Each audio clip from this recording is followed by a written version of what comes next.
This is Show Up as a Leader, a show from PeopleForward Network, helping you maximize your positive impact on the world by becoming your best, fully authentic self. Hey there, everybody. It's Rosie. My friends from Vital Work, Rebecca Johnson and Natalie Johnson, passionately help leaders and teams function at full capacity. This new series, Energy, Connection, and Courage at Work, breaks down those three elements essential to a thriving workplace. Take a listen. Hi, everyone. Welcome to Energy, Connection, and Courage at Work. We are here today continuing our conversation about energy, and we're going to be specifically talking today about physical energy. My name is Natalie Johnson. And I'm Rebecca Johnson. And as you've probably heard us say many times, we are not related. We just share the same last name. I feel the need to say that almost every time, but maybe we'll be done saying that now. Our focus today is going to be on energy, specifically physical energy. Our physical energy is really the quantity of energy that we bring to any given time. And oftentimes I'm tempted to not say too much about physical energy because it's, all the things that impact our physical energy are all the things that we know. It's things like, are we exercising? How are we eating? Are we getting enough sleep? Are we moving enough during the day? And so it seems like common sense, and it seems like all the things that we already know we should be doing, but it doesn't necessarily mean that we are doing them. We all know that we could be, or maybe would be healthier if we engaged in some physical strategies better or more, but it doesn't necessarily mean that we do them. And so today we want to continue the conversation with Rebecca. She shared in a previous podcast an experience that she had where she found herself in a place where she just felt burnt out and not able to keep up with the demands in her life. And we started that conversation in episode 1, and we're going to continue that conversation today. And so, Beck, I was curious if you would be willing to share how physical energy and strategies around physical energy are part of your journey and what you shared with us previously.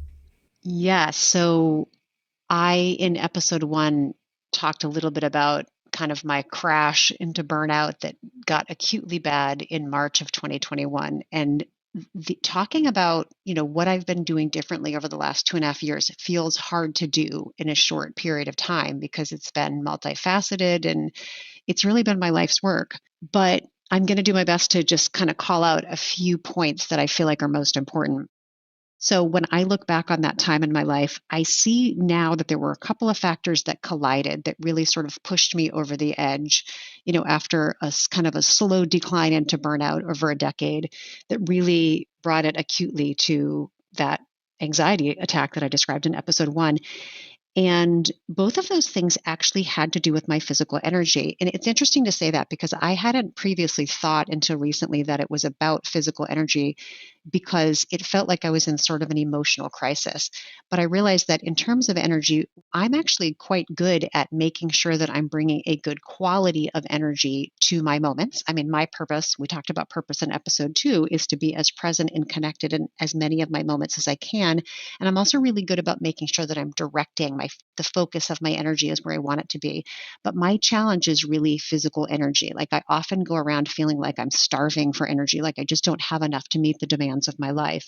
And so the two things that maybe were most acutely a problem in my life at that point that led to that crash that have to do with physical energy were sleep and alone time. Now, there were many other issues and lots of other things I can talk about. And so I'm going to just talk about sleep and alone time today as maybe two of my most important sort of recovery strategies. And what I just sort of a long story short, I want to say that a lot of this for me has to do with the fact that I lived as a single mom for quite a long period of time. And although that was stressful, what it meant was that I could keep my life kind of orderly and organized in a way that allowed me to go to bed at a certain time and get enough sleep. And, every other weekend when my kids were at their dad's house, I had this, 48-hour period of alone time. And I realized in retrospect that that was how I recharged my physical energy.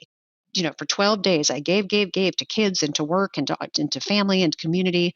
And then I would have these 2 days where I would be mostly alone. I'm pretty introverted, so that's how I recharge my batteries. And that when I joined my life with Dave in 2019 and we began living together as a blended family, that because life got so much more complex, I no longer had the reliable ability to go to bed at a certain time and sleep for 8 hours, and I had exactly zero alone time.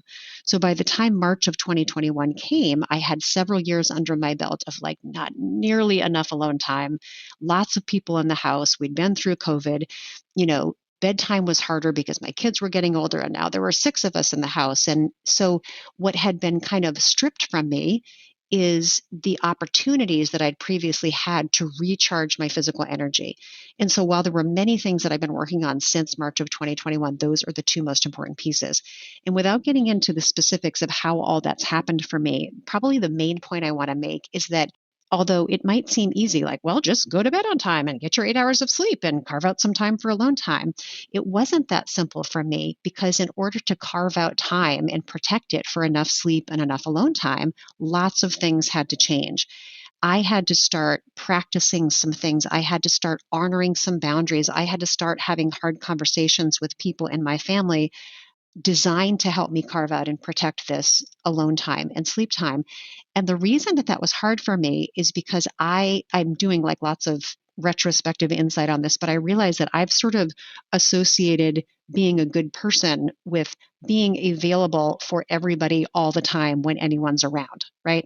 I want to be present and connected. And so to say at 9:30, I'm going upstairs. I don't know what the rest of you are doing, but I'm going to bed. Good night. I don't care if your teeth are brushed. You go make your own lunch. I don't care if you need something, to say, everybody find a place to be on Saturday morning because I need alone time. In order to say those things and carve out that time, I had to have conversations that I realized made me feel like I was being unkind or unloving, and that people might perceive that me protecting that time for myself was sort of the opposite of an act of love. So, lots of practices I had to enact, lots of boundaries I had to make, lots of hard conversations. But in order for me to do those things, 2 things had to happen. And one of them was I had to completely change my narrative around, what it means to be a good person. Being a good person doesn't mean being available to all of the people all the time. If you really want to be present and connected with the people and things that matter most, you don't have enough energy to do that all the time when anyone needs you. And so protecting and carving time for sleep and alone time was stepping away from all the people and things that matter enough to recharge, so that when I would go back to them, I could really be present and connected. Because otherwise I was just running on fumes and I wasn't really being present. I was just pretending to be present. Mostly I was just resentful that there were so many things and people that I felt needed my attention. So number one, I had to rewrite my inner narrative on, what it means to live to my potential and what type of person am I and what does that mean I do. And also, I had to kind of face some fear. We talked about this, Nat, in episode 2, about worrying about how my honoring boundaries would affect other people. And I sort of had to reframe that in my mind and for them as I'm honoring these boundaries around sleep and alone time because I want to be present and connected with you more of the time. And I can't do that unless I have enough physical energy. So for me, you'll hear me say this a lot, but it's kind of like anything that we need to do in our lives, whether it's replenish and restore physical energy or change the quality of our emotional energy or redirect our mental energy, it always requires that we do different things. But those different things that we have to do usually require that we have conversations with other people. And those conversations are often hard. If they weren't hard, we already would have had them. If it was easy for me to protect time for sleep and alone time, I would have done that. I didn't for years, and then I ended up in a crash. And so the hard part about that is not often doing the thing you need to do. It's not often exercising more. It's not often eating right. It's about all the conversations that you have to have and all the changes in your own narrative and your sort of view of who you are in the world. And that's the stuff that requires courage. So that has been my life's work for the last 2.5 years. And after many conversations and boundaries and practices, I mean, it's certainly not perfect, but I have so much more freedom and presence with the people and things that matter most because I step away periodically to recharge my physical energy. Yeah. And thank you so much for sharing, Beckett. I think there's two main things that stand out to me when I hear your story. And the first part is that one of the initial things that you had to do was this reframing around what it means to create boundaries and take time for yourself. And so being able to go from the story of, if I go to bed at 9:30 and say, see you later, I don't care if you brushed your teeth or have your lunch back, I'm going to bed, and everybody needs to go find somewhere to be on Saturday so I can be by myself. There was this reframing of that, in that it's not that you're being selfish and taking time for yourself. It's that you're actually going to do some things intentionally so that you can show up the way you want to when you are with your family and when all the craziness is going on, and so that you don't have an emotional crisis. So I think I heard, part one was really digging into that story in your head and being able to frame it in a way that shows to you and other people that me doing this isn't selfish. This is me actually now being able to show up the way I want and support my family and my kids and even my work. And I think the second part that I heard was, it's not the doing that's hard. Yeah. It's not the I'm going to go to bed hard. It's the conversations that you need to have up front around the boundaries so that you can do that. It's the hard conversations. It's the protecting of the boundaries that is the hard part. And I completely agree. Yeah.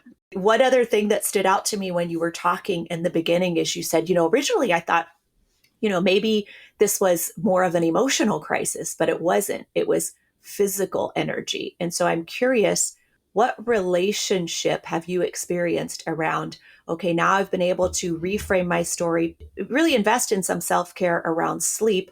What impact have the physical energy strategies had on your either having or not having an emotional crisis? Yeah. I mean, the emotional crisis was the result of allowing my physical energy to be spread too thin and not recovering it periodically for many, many years. And so for me, an emotional crisis is a sign that I am not enacting practices and boundaries around my energy that are allowing me to restore. And so, I'm really good at the work on navigating my own emotions and kind of, thinking about my mental focus. But because I have the story that my physical energy is anybody else's who needs it at any point, always, it just means that I allow it to be spread too thin and I don't take the time to recover it. So weirdly, even though it resulted in what for me felt like a very deep emotional crisis, it was really about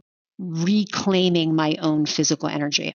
Absolutely. And I think I hear loud and clear that the physical energy, that quantity of energy that we have, when we're able to protect that energy, that it actually has a relationship to our emotional well-being and our emotional well-being as well. And I always think about it as, physical energy is really foundational. When we can have it, when we have physical energy, it's a lot easier to show up and be open and curious and further away from the emotional crisis. Yes. So yes. Thank you. Thank you for sharing your story. What's funny is that if you think about it, like when we're in a training with a client and we're talking about, how do we get ourselves mentally above the line, or what do we do when we are in the stress zone? And we ask people, go think about some things that you could practice, that would help you move from stress to recovery, that would help you get from below to above the line. I mean, at least 50% of the things that people come up with are things with their body. I'm going to sit and breathe deeply. I'm going to go for a walk. It sounds like common sense, but the connection is deep, that many times the things we do to navigate our own emotional energy and to regulate it and to recover it have to do with things we do with our body. There's such a deep connection there. Yep, absolutely. We were thinking about a one big thing to leave with our audience. And I would love our listeners to think about around your physical energy, to build more or replenish or recover as you need to, what practice do you need to enact, or what boundary do you need to honor in order to do that? And more importantly, who are you going to need to have a hard conversation with? Think a little bit about, who am I going to need to talk to? What is that conversation going to be like? And why does that feel hard? I love it. Because as you said, the doing of the physical things doesn't seem that hard. It's the establishing of the boundaries and conversations you need to have so it can happen that's hard. So I love it. All right, that brings us to secret time. Yes. So Beck and I have committed to sharing a secret about ourselves at the end of each episode. And I think I'm going to let you go first, Beck. Okay. What is my secret? My little interesting tidbit. Oh, whenever anyone gets my name wrong, they always call me Rachel. And recently, so I was in a training and this woman was like, gosh, you remind me so much of someone. It's my friend. Her name is Rachel. So I feel like I have a doppelganger out there in the world and her name is Rachel. Yes, I could see that. You do kind of look like a Rachel. And then that makes me think about the other part of you, which is some of us call you Rebecca, some of us call you Becky, and I call you Beck sometimes. So there's lots of variations. Yeah, I have a lot of name confusion. Yeah. I think, I think where I've landed is just an interesting fact. So my whole life, I've worked in this field of exercise and nutrition and sport performance and sports psychology and all this, but I did take a little bit of a side route and I worked in film production and I was the executive assistant for the Florida Institute for Film Education for a while. And I was out at film festivals and doing stuff in film for a while. And then I decided I didn't want to be in that industry. And then I came back. I love these secrets. I don't know if anybody else likes them, but I love them because I continue to learn the most interesting little tidbits about you. Yeah. So thank you, everybody, for your energy today. And join us again where we'll be talking about energy, connection, and courage at work. I'm Rosie Ward, and this is Show Up as a Leader. To learn more, head over to PeopleForwardNetwork.com and, of course, hit that follow button.